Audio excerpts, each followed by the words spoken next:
3, and we're going to start talking about something called complex numbers, which we're going to see include something called an imaginary number. So we're on the page 9 of this notes packet right here. So my first question is, if the square root of 1 is equal to 1, because 1 times 1, or 1 squared, is equal to a positive 1, what would be the square root of a negative 1? Question mark. Well, you might think that it's a negative 1, but if we multiply out a negative 1 times a negative 1, I have a negative times a negative, and that gives me a positive 1.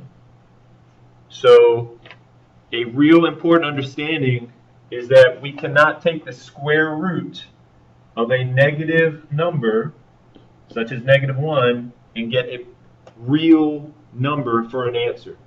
What we're going to see is we get something called an imaginary number. If you try to find the square root of negative 1 in your calculator, you'll get an error that says non-real answer.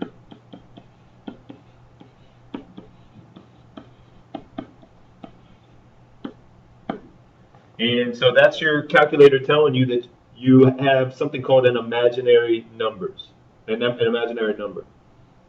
Okay? So what we say is, since we cannot get a real answer for the square root of negative 1, we are going to call that an imaginary number that we represent by the letter I. So I is equal to the square root of negative 1. Okay?